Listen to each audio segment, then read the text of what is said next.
Good evening. Shout out to all the SOBs in the room, students of Benn who are online or in the room. We have an exciting opportunity to offer some comments and views and perspectives on an industry that not only has been extraordinarily aggressive and radical and disruptive, but is going to be ever more so. And it changes so many things as well. So even the aspects that we've looked at in the past few years are actually modest compared to the possibilities of disruption of local activities, mobile activities, local retail, regional retail activities that are going to be spurred on by many of the innovations operating.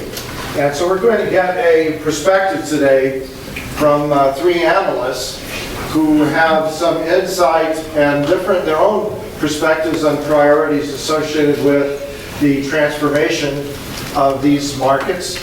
And so it's going to be very exciting to hear where they agree, and probably even more exciting where they might disagree as to priorities and transformations.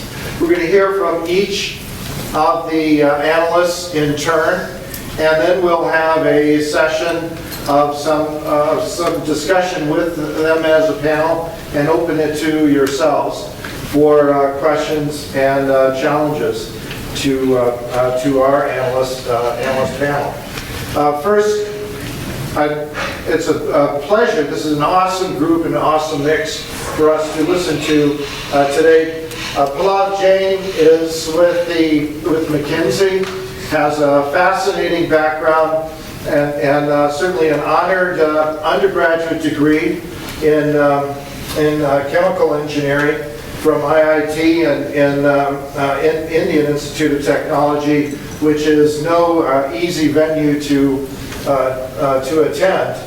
And then he received a master's in chemical engineering at Rice University, and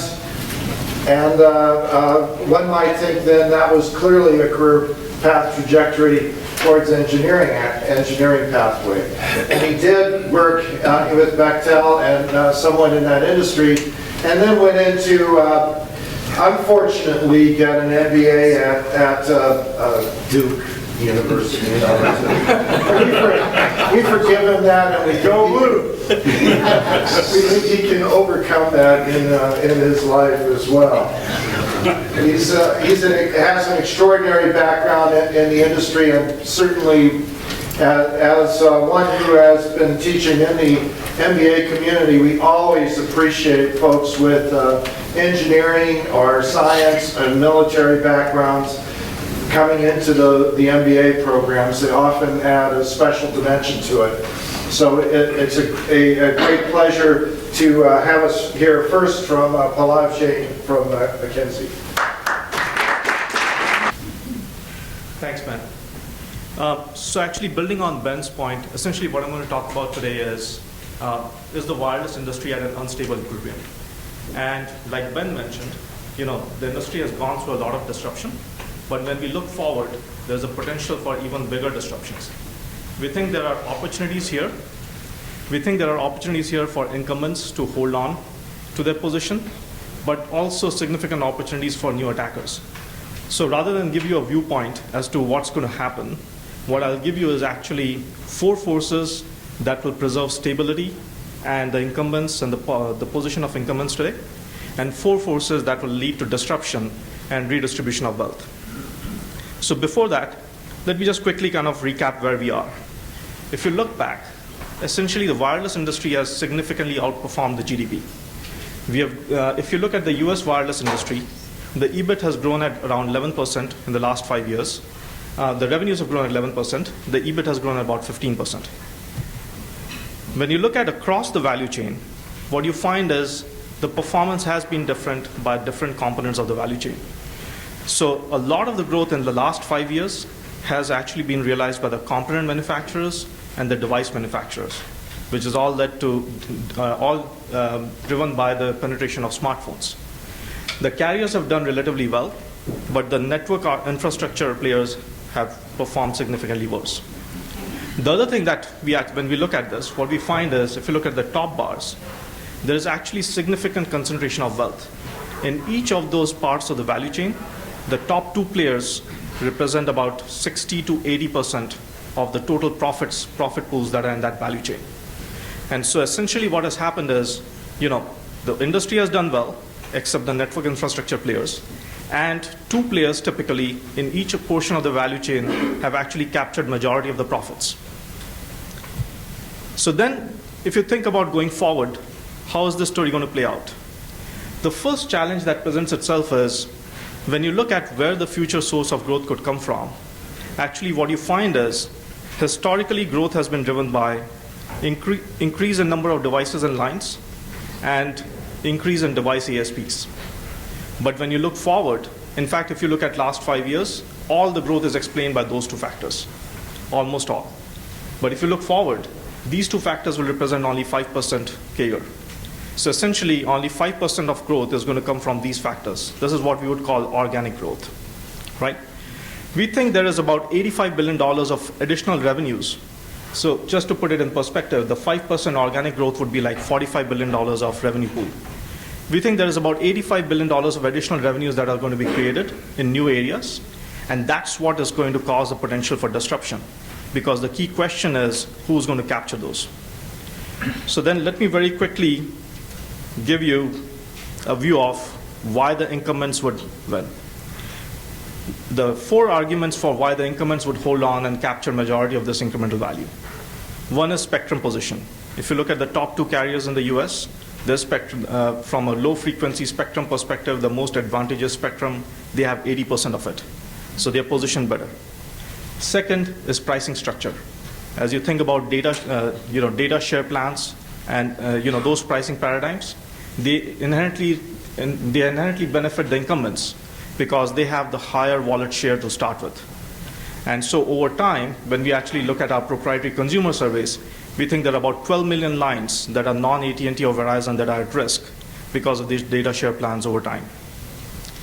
Number 3 is what we call privileged access to components.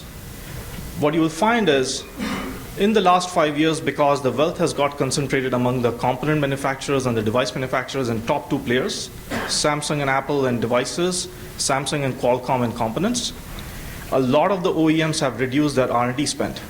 The R&D spend for the other OEMs have come down by as much as 30%. And what Apple and Samsung have done a great job of is actually Samsung vertically integrating and Apple using a virtual supply chain by having its suppliers actually do R&D for it. They have actually basically created a virtual access to the best components and basically locked up the supply chain. That again favors the incumbents. And then the last piece is platform loyalty and ecosystem scale advantage. I think the simple point here is, as you think about the platforms, iOS or Android, they have the scale advantage, and they have the 2-sided network advantage. Both the developers like to develop on them because of the scale of customers who have adopted them, and the customers care about them because of the developers who like to develop for them. And so these are all the forces that actually help the incumbents capture most of the margins going forward. Now let's talk about what are the forces that actually could lead to disruption. The first force is the subsidy models don't work anymore.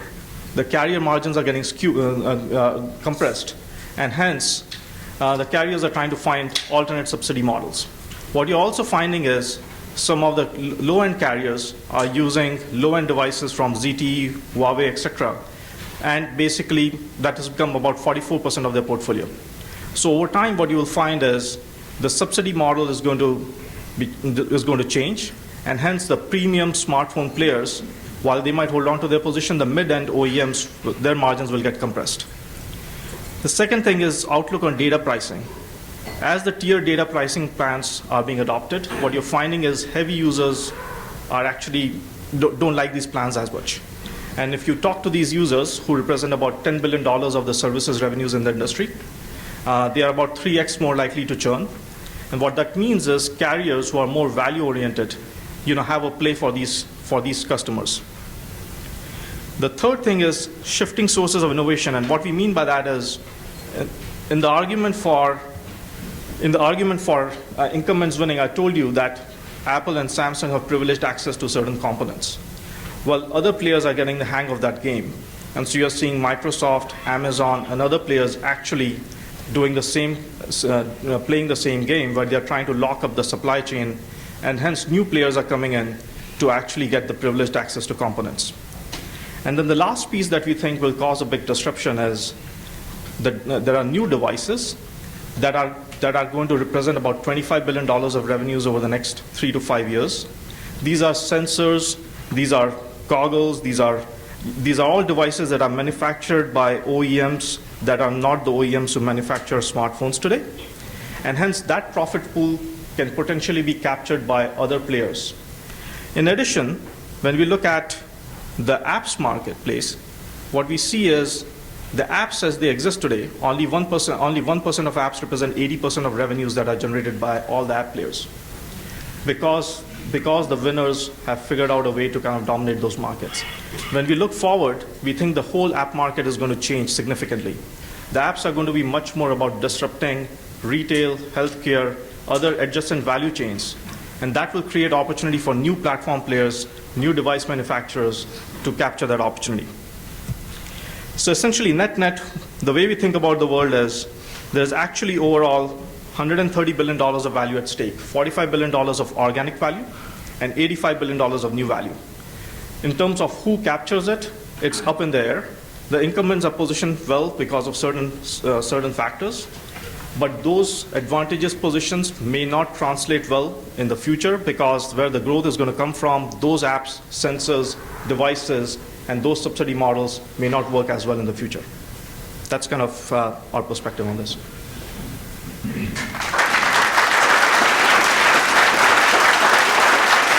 Well, thank you very much. I certainly wholeheartedly agree. We've paid often little attention in looking on mobility to the rapidly exploding dimension of machine-to-machine communications, and even though, as of a few years ago, we have and forever will have more devices and people growing in the space communicating, and clearly one of the questions for us to think about is that apportionment of rapidly growing volume associated with video and audio sound activities, and correlated with the bursty communications that takes place especially in the machine world as well. So we've heard from Pallav on